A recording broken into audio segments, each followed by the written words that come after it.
Welcome back to the War Room. We have a special guest on today to talk some professional baseball and especially draft stuff with the winter meetings just a couple weeks away, December 7th through 9th in Orlando for all you Disney travelers going. Our guest today is one of the brightest young minds in the game. He has risen throughout the ranks one step at a time from a career as a minor league player right through area scouting up to now where he is the vice president of amateur scouting for the New York Metropolitans. Kris Gross, welcome to the War Room. What an intro, Shooter. Thanks for having me. This is great.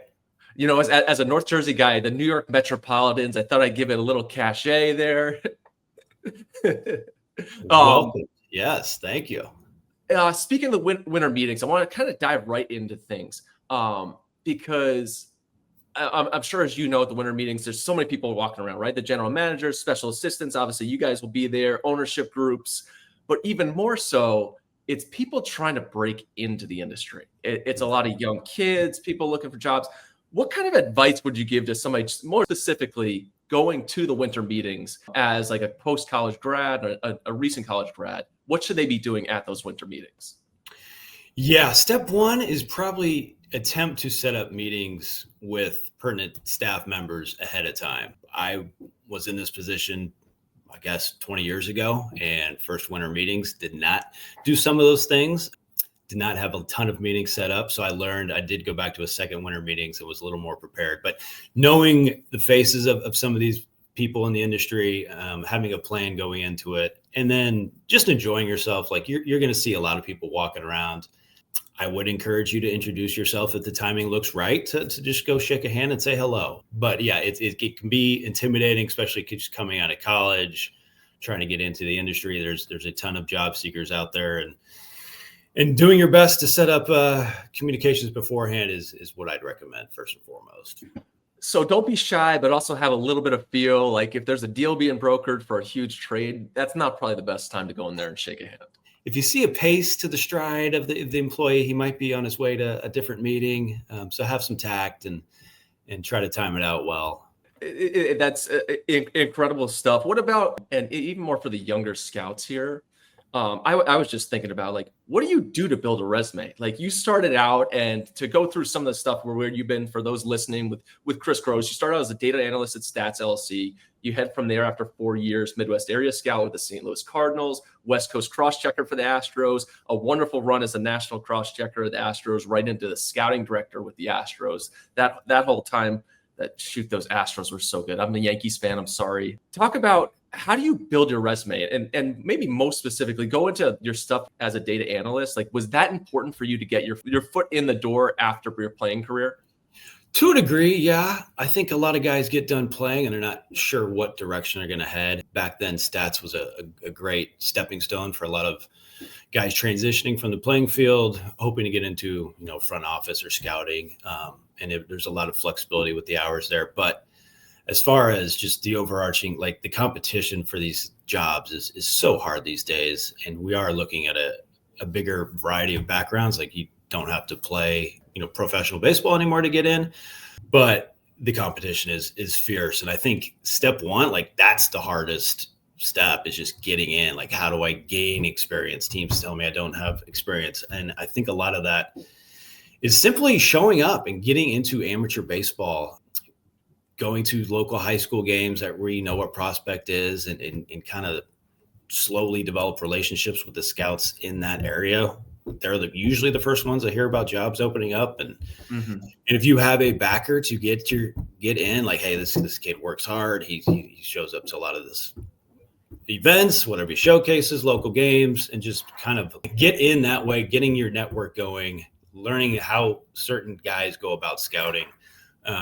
Because we get 500 resumes for these jobs. I think what separates people, it's really hard to do with your actual resume these days, but having sample reports, sample work, doing something, have an attachment that separates you from the crowd, typically is what gets you noticed, at least with the New York Mets these days. And the better you can demonstrate your talents from something else other than a resume, goes a long way. But what you're saying really ties into the scouting community in general. Just put in the work, right? Be at games, be seen, go out there and put in that work, that legwork, even when you don't have to be there, right? Nobody's paying you to be here. This guy shows up. He's at everywhere. And I've seen it with a lot of young bird dog type scouts where this guy's everywhere. And I think the area guys kind of start the voice of, hey, this guy does a good job. He does really good work. Hey, let me talk to my cross checker, the national guy. That kind of seems like a great spot for young aspiring scouts. 100%. And when you're there, listen, ask questions. Don't try to make your opinion known, I guess, on a lot of players. You're there to learn. You're there to pick up tendencies, figure out what good scouts do, and try to take what you can get from the game, from the people watching the game, the experts there. And I think it'll go a long way for aspiring scouts. Does it help to get stuff in writing? Like, are you ever reading anything? Like, I'm sure I'm always scrolling, trying to find something. We've had Scott Hunter on here before. We've had Billy Gasparino on here. Both like, oh, we're constantly looking at stuff. Will you just read a random article at times, not to give away too many secrets of how you do the magic stuff from the Astros to the Mets? No, 100%. I mean, it's always good to have different opinions coming across. You know, we're on Twitter like the rest, or X like the rest of the world pretty much. And we see articles come across, and anytime you can get more information or somebody might have a different insight on a player that might open your eyes to a new way to look at them, it could go a long way. So, I mean, there's been players over the years where I think, you know, we have maybe a negative opinion on somebody in the summertime. We do a little more research on him in the wintertime. He shows up in the springtime, made some adjustments, or he's the body has improved, and you start to open your mind up and have a little different opinion, and a guy can move up the board quickly and end up, you know, being a top 10 prospect of your organization, making an impact in the big league. So you just never know what the spark is to get a guy over the hump. Well, it sounds like you're just not set in your ways, right? Like if you see something, oh, maybe I'll look at it, maybe not, but I'm willing to be open to new stuff. So good for new scouts to know that too. Like don't be so regimented and closed-minded. Talk about you go from the stats job over to the Cardinals as an area guy. The transition, and I mean, shoot, I'm looking at the years like that's 09. You go from a stats-based job where 05 to 09, the new wave of what player development and analytics was kind of growing at that time, right? That 05 to 09, you could do some stuff. Now you become an area scout. How did you bring what you learned with the data stuff over to being an area scout? And were there any frustrations of like, oh, we could do more? Yeah. So stats was a lot of video breakdown, some analysis. I do think what the Cardinals were doing with Jeff Lunau early on was, you know, on the forefront of integrating a lot of the stats into the scouting, evaluation, and draft process. So once I got into there as a bird dog for a year, then as a part-time scout, and just seeing how they integrated the scouts' opinions with the stats that Sigma Dell was pumping through the organization, and just seeing how that process went at the regional meetings leading up to the draft, that was very beneficial and probably the biggest growth that I had just sitting through those meetings early on in my scouting career, and been able to take that into my career now. I always find it so important and valuable. I've asked each of the scouting directors that we've had on, like the crossover from, hey, you weren't the scouting director, to that first year where you actually have to make the pick. How do I call in this? I've been kind of watching, but I think back to my coaching days. I think the first time I was coaching, oh, you got the outfielders. Cool. Game one, under the lights. Hey, you shifting them? And I was like, I don't know what I'm doing. I have no idea. Was it kind of like that when you become the scouting director? Like, have you already seen, you had many years that you were in the actual war room? Shoot, we're in the fake war room. You're in the real deal. Did you know what you were doing like the first day, or had you rehearsed it? Like, this is how we're putting the pick in. Was there a full-on rehearsal days before? Full-on rehearsal, no. The benefit of how Jeff Lunau and Mike Elias was running the draft then, they always had the area scouts at the draft. So from 07 to 19, when I officially became the director, you kind of saw how it all worked.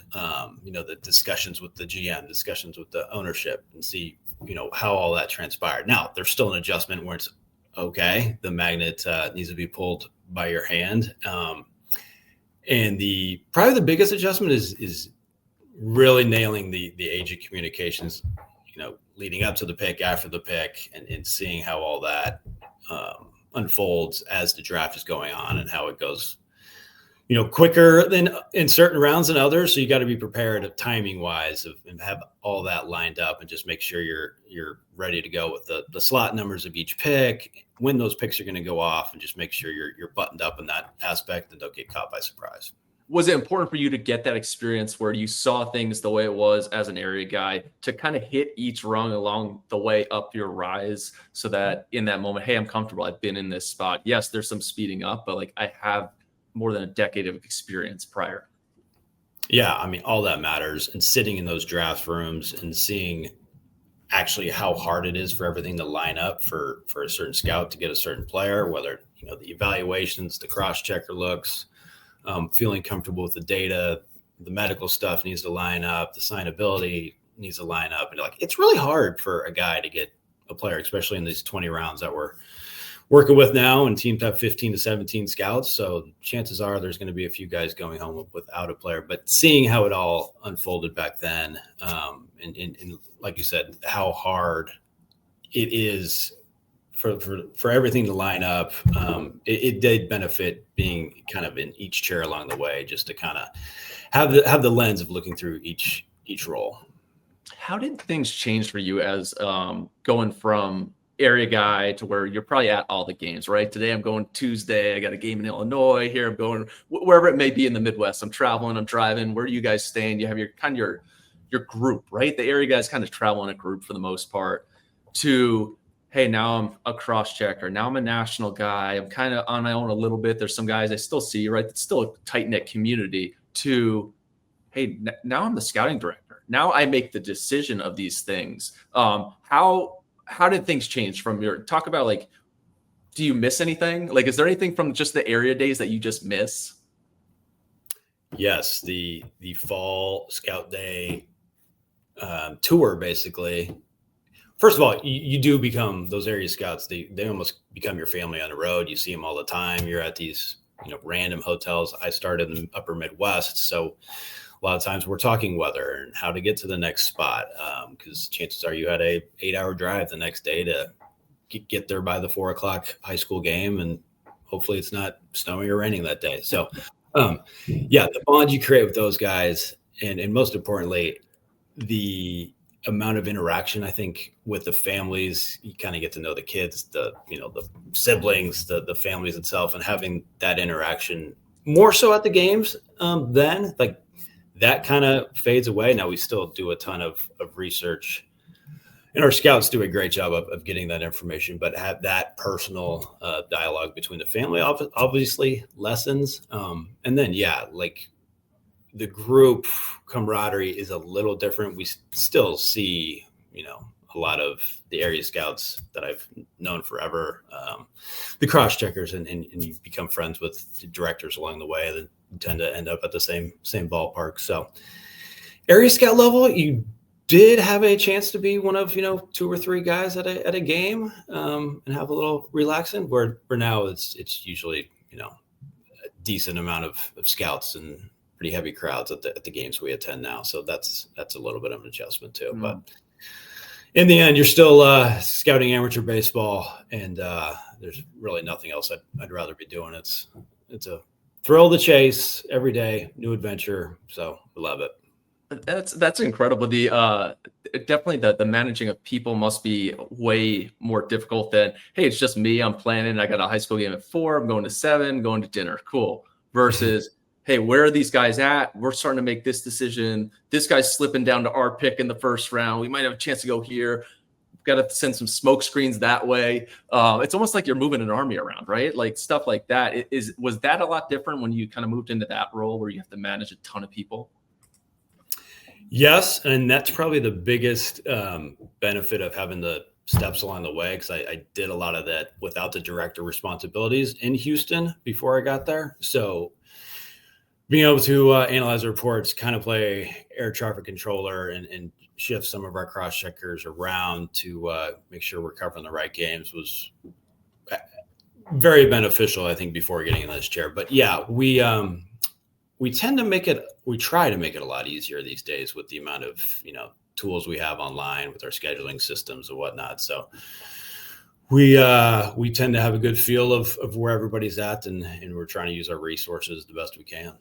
So the great age of analytics and player development has also led into scouting development, where we know where to send guys. We got all the good stuff here. Let's talk a little bit about your actual drafts, like, because you've had so many great ones. Obviously, the Astros, the foundation that was left for what the Astros did, which again I watched front and center with the darn Yankees and Bregman hitting home runs. But talk to me a little bit about your drafts, because 2018 especially, which I'm sure is special for you, Jeremy Pena being a third-round pick and the WAR that he's been able to produce.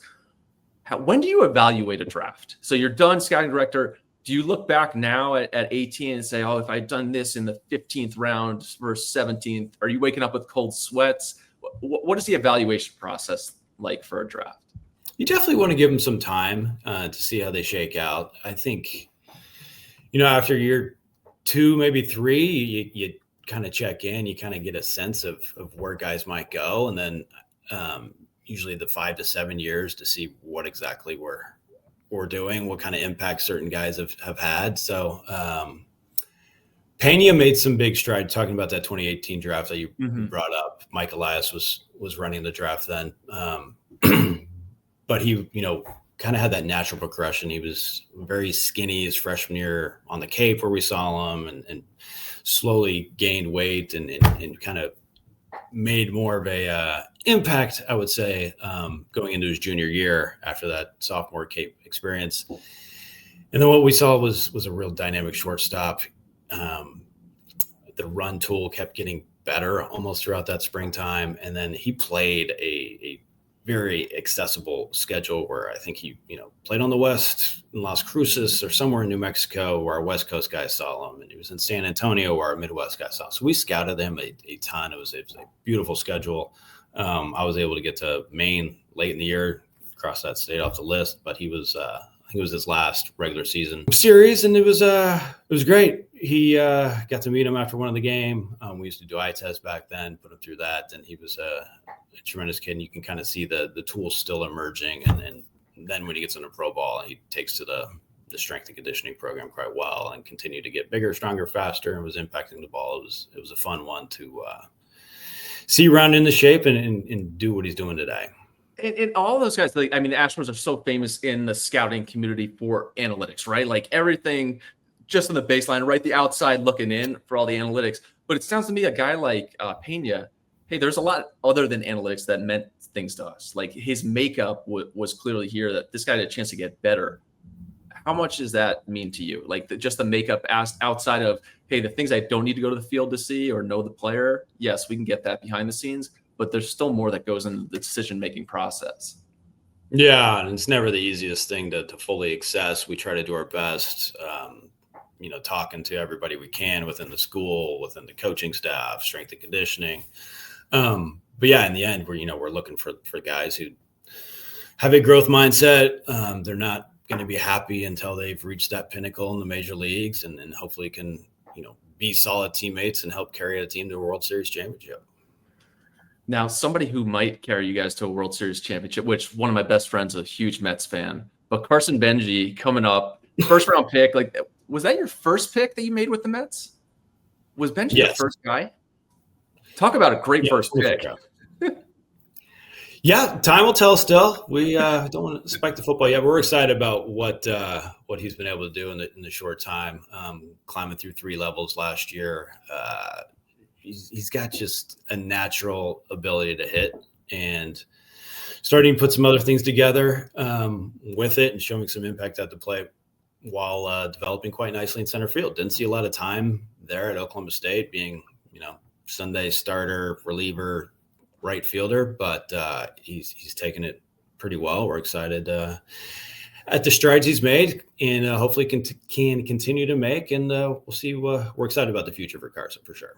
Have you seen a lot of changes where you were with one organization for so long, then you come over to the Mets, which, very buzzy, right?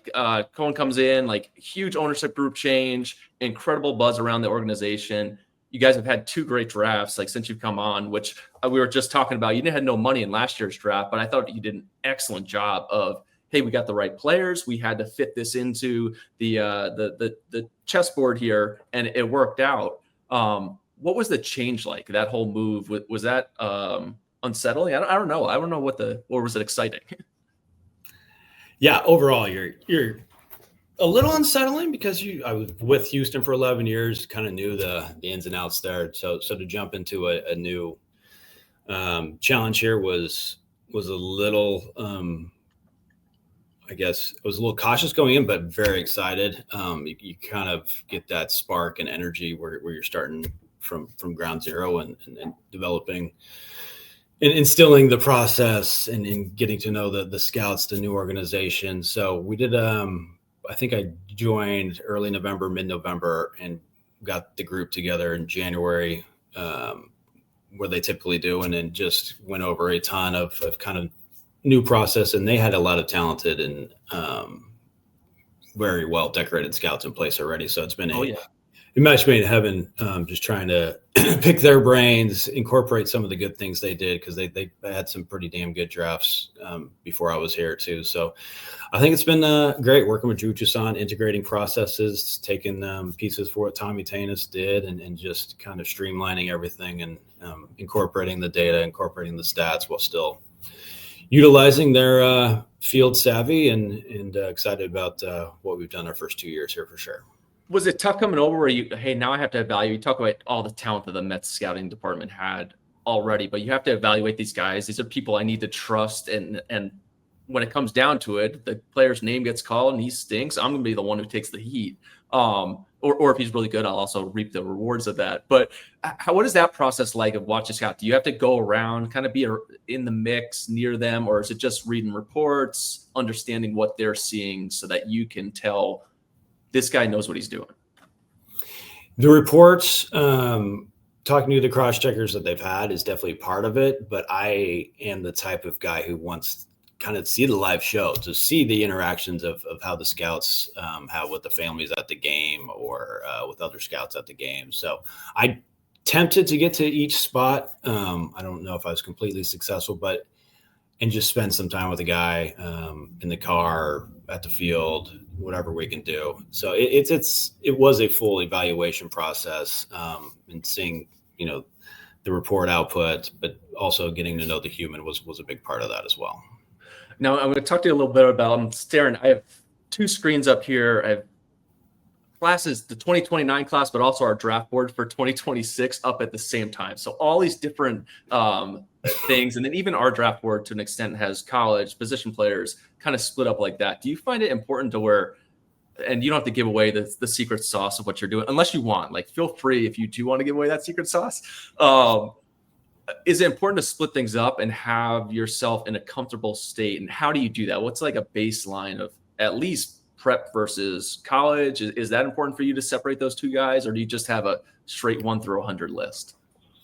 Yeah, I think in the end, you're going to want to blend a top whatever many you want to do, but it's important to compare apples to apples and oranges to oranges. And I think get those lists done first, just to kind of ease the next step into the process. But we've experimented with a lot of things in that regard. As far as, how to get the rankings right, we're always continuing to look back on the process we did previous years to get to that point, and what tweaks we can do to, because like you touched on earlier, like, sometimes you lay in bed awake, like, what if we would have taken this guy? He was up for rookie of the year this year instead of this guy. It happens, and you're just trying to find ways to ensure that you can be in the best position possible to make the right decision. Is that, and there's sometimes where I look at, from our standpoint, right, I'm looking at the draft all the time, right? And we're public facing, so we put stuff out there, but you guys behind the scenes where, hey, this was the right pick at the right time. And I talked about with Scott Hunter, where it was like Cal Raleigh was kind of like a 3rd rounder that year. Guess what? Yeah, he may be a Hall of Famer now, but in the moment, a good decision was made. Jeremy Pena was like 3rd. Shoot, he may have been. Actually, you guys did a great job there. But like, are there those things that you're thinking when you wake up? Like, do you have to tell yourself over and over again, it was the right pick? It was the right pick. Yeah, I mean, in the end, you just got to trust, your tried and true processes that led you to making that selection. And they're obviously human nature. There's going to be times where the Monday morning quarterback comes into play and you second guess yourself. But as long as you feel comfortable with how you got to that decision, whether it be weighing the data, Area Scout's opinion, the data, the performance information, like what's the best way to mix all that up to lead you to the decision? Like, I think that's what you're always going to kind of be trying to figure out and nail. But in the end of the day, as long as you're working with the best information you have that day and make the decision you're comfortable with at that time, that's all you can do. It's baseball. We're going to miss on some. This is a hard industry to nail. So it really is. And then the human element of it is really important. You talk about guys get better. And you got to bet on, hey, does this guy have that type of drive, or does he have the ability to forget the over 4 days and whatnot? What's something that you think's overrated on the trail? So like just for a tool wise, I get a lot from like younger parents where it's, oh, this guy's like, I don't know, 95 from the outfield, and I'll usually be like, but can he hit? Or like he's got a big arm from here. I'm like, but can he field the actual ball? Like it has to go in his mid. What's something for you that's like not as important as you think the industry makes it? Yeah, I mean, the most important tool, the X factor is always the hit, I think. But having the ability to be a true impact defender up the middle, like that goes a long way, and that can really bolster your draft position and create careers for guys in the big leagues that might not have the best hit tool in the world. So I guess I turned a overrated into an underrated conversation here, but yeah, I think nailing the defensive profile is very important this day and age. And I don't know about overrated, Shooter. Is the do you think the analytics helps the whole defensive profile though? Like, hey, to me, it's like you're sure-handed. We can put you in a good spot where the ball is probably going to be. Like, is that helpful now for a defensive guy, or are we shifting to can you save us even more runs on defense? Yeah, I mean, I think positioning is helping the cause quite a bit, but you're still going to have balls get into the far bands of the guy's range, and having guys that can consistently make that play over somebody who might not be, it's still a very important part of the game. So yeah, I think going back to your question, you're going to lean heavily on it, but you're still looking for those athletes with the ability to do special things. Defense is usually one tool that tends to get better in the minor leagues with professional instruction. So, yeah, hopefully we can get the hands in play, but the range and getting the ball is very important. You better hit. That's what a lot of it comes down. You better get some hits. Yeah. What about for the draft more specifically? NILs come into play. We deal a lot with the college, the high school guys, even now these deals. And then even the transfer portal has like put guys in play who used to not be, right? I just want to go off and start my professional career. How have you guys dealt with that internally? Because it's a new age. Definitely is a new age. Always interesting to see what approach certain kids have. Do they want to go to the, big program and have to fight for a job and possibly not have the job they want? And then very excited, very happy that these kids are getting compensated in college, but it definitely comes into play, especially in those middle rounds. You're curious on, are we good to go here? Because as you know, those pool monies are slotted, and you're counting upon those. And the college money is it's real competition in some of those spots nowadays. So communication with the agent, communication with the player to make sure we're on the same page and everything's lined up is very emphasized, I would say, since NIL has come about. Only adding to those night sweats, waking up, thinking about draft. Is this kid going to go? Right. Kris, this is awesome. I got two really good questions that kind of more fun questions to end us up here. Looking forward to the spring season already, just staring out the window, getting ready for stuff. If you could change one thing about the draft process, what would it be?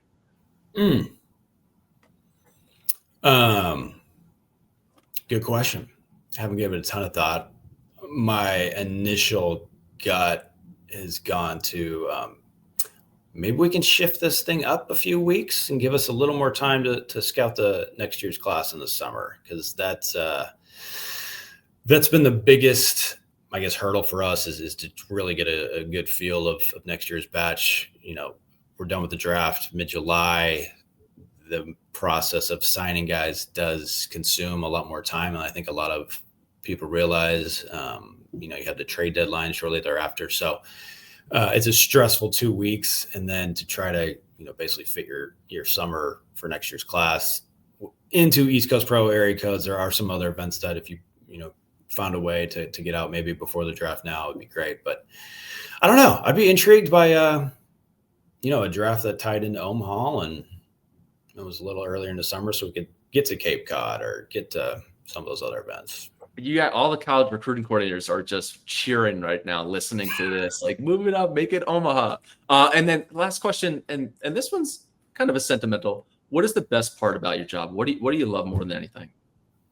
Yeah, it's still the excitement, whether it be, from when you're an area scout, you call the guy in the 21st round and hey, you're looking for an opportunity, and just the excitement you hear on the other end of the line when they're, willing to sign for a bus ticket, the old saying goes. But that's changed a little bit. Now you kind of see it in the excitement you from the area scout, getting the opportunity to take some of these guys, or just the sheer joy of the player that's about to get an opportunity of a lifetime and truly have a chance to end up in the major leagues one day. Like, there's not a lot better than that.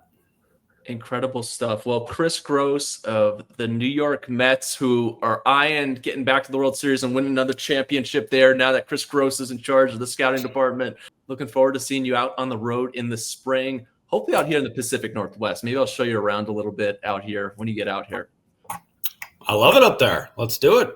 Thanks for the time today, Shooter. Sounds good. And each and every one of you, we will see you at the ballpark.